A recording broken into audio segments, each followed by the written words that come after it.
Ha ha ha. Anna's here. Hey guys. So I just bought a new vlog camera. It's like 8 p.m. the night before finals start, but I was like, I'm gonna get a new vlog camera. So this is it! I'm so excited! I got the Sony, what is it exactly? The Sony ZV-1, which is a newer vlog camera, and I don't even know, man. So I don't scratch anything. This is what it looks like. My precious. And this is going to be so convenient now.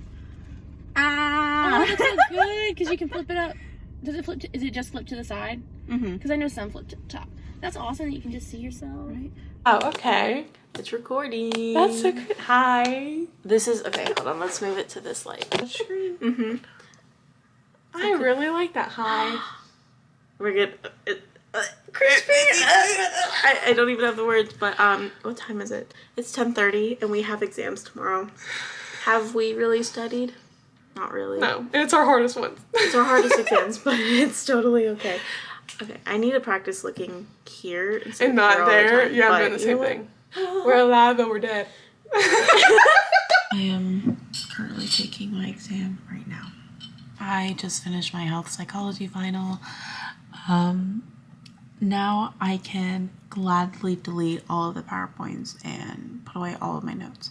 So it is 10:15. I have exactly 45 minutes left to spare for this exam because it was only 3 hours long, but it started at 8 and it automatically closed at 11. So I had 45 minutes to spare. I think it went pretty well. I won't know how I did until later, of course. Final grades are not due until after Thanksgiving, so there's that. I'm about to go into my German history exam at 3:30, and if you know me, and I've talked to you recently, you know that I've been struggling so much in this class. No matter how much reading I do, no matter how much I review my notes, maybe notes that I've shared with other classmates, I can't understand the material. I don't know if it's the material that's hard or the teaching style. I love the professor, I love my classmates, the content itself is just really difficult. So I'm going into this exam with a positive mindset, but also with a realistic one, knowing that I'm probably going to fail this exam. I think I'm going to end the semester with the lowest being a D. I don't think I'm going to do well at all. I guess I just want everyone to know that, like, even those that look like they have everything all together and they seem like it, they probably don't. They probably don't have everything all together, especially in certain areas. And for me, my academics have just been slacking this entire year. This spring semester and this semester in general have both been really bad semesters in terms of my academics. And so, but yeah, this was a long way of me saying that I struggle in school with certain topics. Some topics are fine. Like my African American history class, I'm probably going to finish with like an A. My health psychology class, I'm probably going to finish with an A.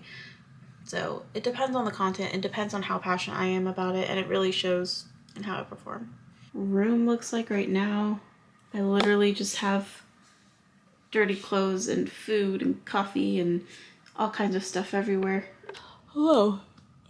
It's now 10:30 on Sunday, and I just got done with my African American history final exam, and I think it went well.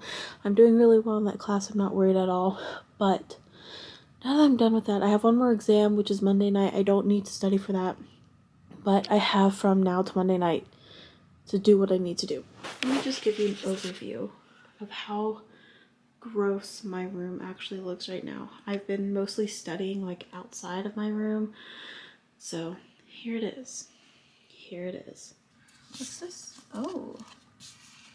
I collaged the New York Times Sunday paper. This is the day before the election. This is the day after, still no results. And this was the Sunday paper, although these are mostly screenshots from online because I couldn't find the paper in person. But yeah. Oh, shut up. Alright, so Kate. Oh no! What did I thought? So we've been cleaning our rooms the last couple of hours. Are you okay? I actually went in my tongue. But I cleaned up my room quite a bit. So I cleaned my desk, everything from under my bed except my luggage is clean, all cleared out, all cleared out. There's KB with her yummy Tide Pods. Dude, it actually. This is a bunch of trash. All of that I'm taking home, and then my laundry's out in the living room that I need to sort through. I might go and see parts of the Berlin Wall. I don't think I explained that, but basically my professor said if we go and see the Berlin Wall and take a selfie and send it to him, we will get extra credit. So I think I'm gonna do that because I need the extra credit. Also, my professor sent out an email with the syllabus for next term's class, and so I'm gonna go to the Spartanburg Library tomorrow and pick up these books, and hopefully they have them. Also, I don't know if the camera is backwards with the wording on this thing, so hopefully you're able to read this. We'll see when I edit. Okay, so for extra credit, we could go see the remnants of the Berlin Walls in Spartanburg and send a selfie to our professor. So that's what I'm here doing. This is what it looks like. Oh, yep. Here we have the Berlin Walls. We can actually read them too. Tear down this wall. And then over here.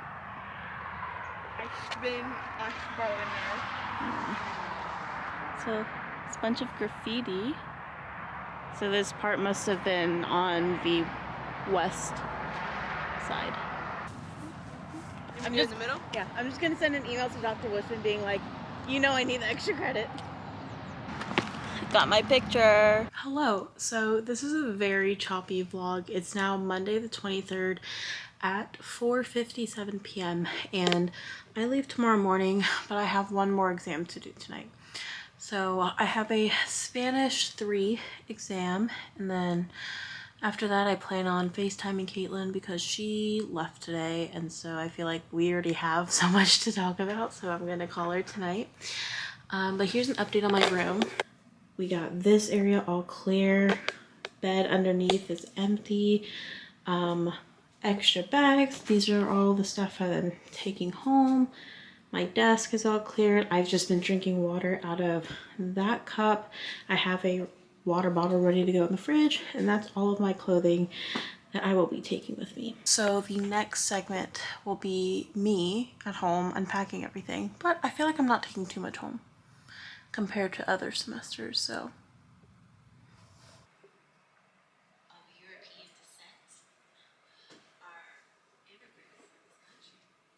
Hello, so the lighting's weird because I'm in my bedroom. Anyway, I don't really know how to like end this very choppy vlog, so I'm going to end this video with a library haul for winter break. It is 11:33 at night and I'm about to film a library haul, but I have 1, 2, 3, 4, 5, wait, what? 1, 2, 3, 4, 5, 6.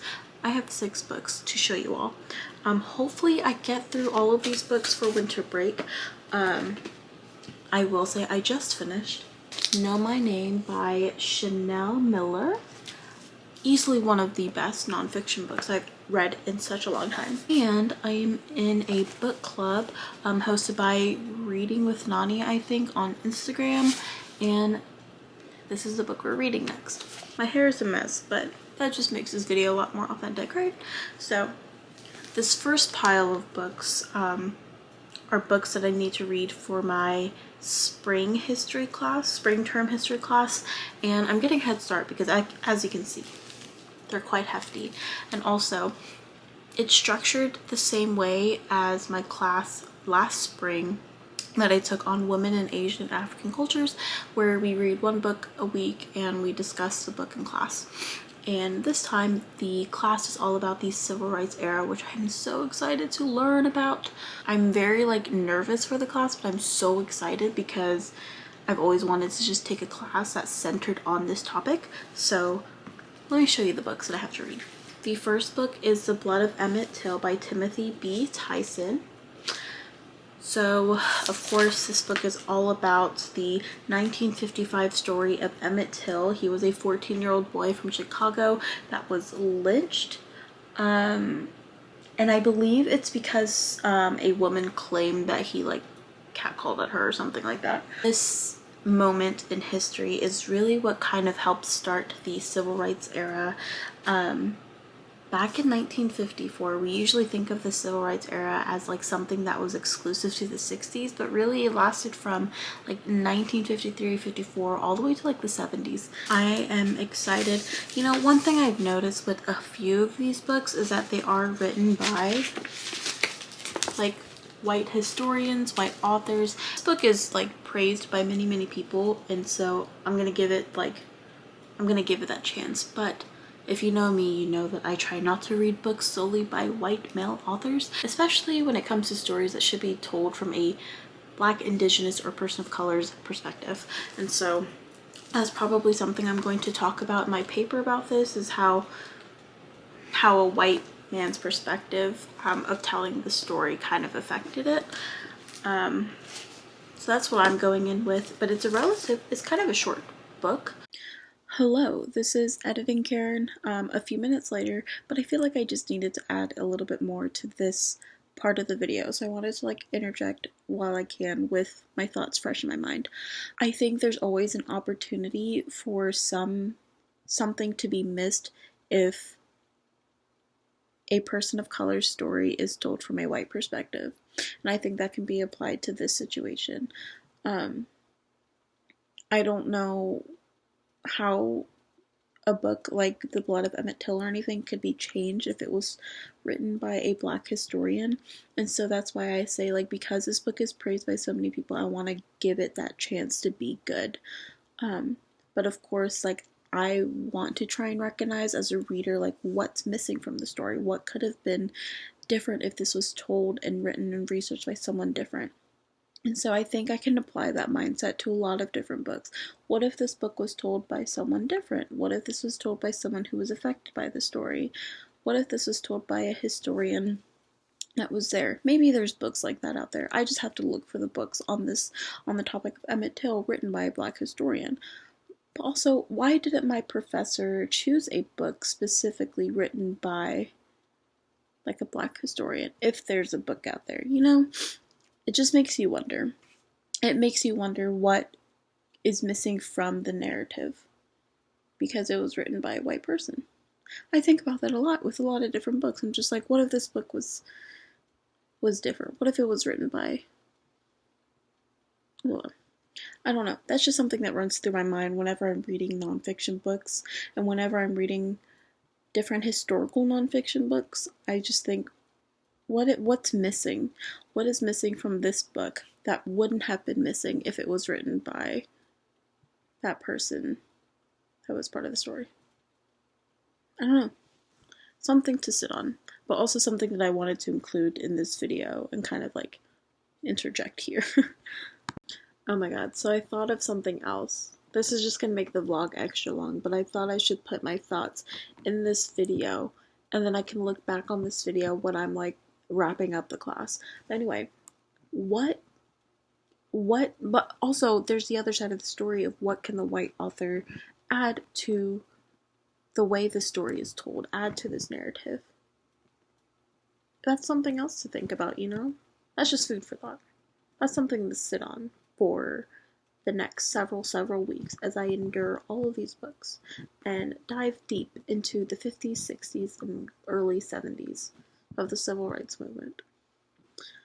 Just some thoughts that future Karen will look back on and will reference in future videos. Next, I think, is The Daughter of the Boycott, Carrying On a Montgomery Family's Civil Rights Legacy by Karen Gray Houston.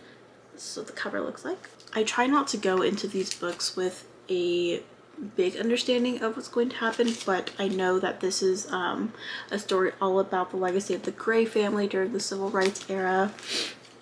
Fred D. Gray, the young lawyer who represented MLK, Rosa Parks, and the rarely mentioned Claudette Colvin, a plaintiff in the case that forced Alabama to desegregate its buses. And so this is the legacy of the Gray family told by the daughter. So I'm really excited for this one. Next, we have The Price of Defiance, James, Meredith, and the Integration of Ole Miss. So I believe that this book uses all sorts of like historical documents and reports to show ways in which history really pushed back against desegregation. Ole Miss, isn't that like University of Alabama? University of Mississippi? It's Mississippi. Ole Miss is Mississippi. What's Alabama? I don't know. Again, this is a book written by a white male historian. I love primary documents, and so I hope this book ties a lot of primary documents in. I'm excited. It's a very hefty book, but I always try and tell people to like look at how many pages the notes and the bibliography really takes up, you know? So I believe like the last 100 or so pages is just notes. But those are books for required reading. Now, I don't know where to start with the next three. I'm going to start with this. The next book I have is Hood Feminism, Notes from the Woman That a Movement Forgot by Mickey Kendall. I'm so excited. I've heard absolutely amazing things about this book. This book touches on feminism and how it doesn't include every single woman that feminism should include. I have been reading a lot of Audre Lorde's work, and so I've kind of familiarized myself in the ways that Audre Lorde has criticized the feminist movement, and so I'm very excited to read from like a very modern perspective on the feminist movement. Next we have Transcendent Kingdom by Kelsey. This is the second book from Kelsey. The first one is Homegoing. I don't know if I ever talked about it on my YouTube channel, but I did participate in this book club over the summer that I was a part of. Actually, I mentioned the book club, but it's called We Read Women of Color, and we read Homegoing, and it was really, really great, and I love the book club discussion. But this is Transcendent Kingdom, but from what I understand, the main character is this like neuroscience PhD candidate at Stanford University of Medicine. She lost her brother to an overdose, and her mom is suicidal, so she's really trying to dig into the science behind her mom and understanding that sense of loss. But there's also this element of religion and the church involved, and so I'm excited to see what that is like. The last book I picked up is The Library of the Unwritten, Join the Library, Raise Hell by AJ Hackwith. I think it's Hackwith. But I'm really, really excited about this. I really have to get started on it soon. But basically, okay, I just need to, I'm so bad at giving like a synopsis of every book that I like present on this channel. But basically, many years ago, Claire was named head librarian of the Unwritten Wing, a neutral space in hell where all stories unfinished by their authors reside. So her job consists mainly of repairing and organizing books, but also keeping an eye on restless stories that risk materializing as characters and escaping the library. So I am very interested in seeing what this world in which hell is like, the environments, the place, the location, how that plays out throughout the entire story, what the characters are like. But I think the plot line is that a hero escapes from his book and goes in search of the author. Claire must track and capture him with the help of former muse and current assistant Brevity and the nervous and sweet demon Leto. I'm so excited about this. Also, I googled the author, and if I'm not wrong, she's a queer author. She's a queer writer of fantasy and science fiction living in Seattle and writes sci-fi romance as Ada Harper. I'm super excited about this. I was watching Read with Cindy's, I was watching one of her vlogs one day. She briefly mentioned this. I don't remember what she said about it, but when she described what this book was about, I was like, I'm gonna read it for myself and I'm gonna form my own opinions about this book. And so I have it, and I really, really hope that I enjoy it. Anyway, that's it for this vlog. There was so much yet nothing to this vlog. It's just something to help me get back into vlogging and making videos. I think most of my videos this winter break are going to be centered around books and getting ready for school and stuff. All my hair is a mess. But anyway, if you like this video, please give this video a thumbs up and please subscribe. Please do that because I bought a new camera so I can continue making videos. Anyway, I hope you all have a great rest of your day. Bye everyone.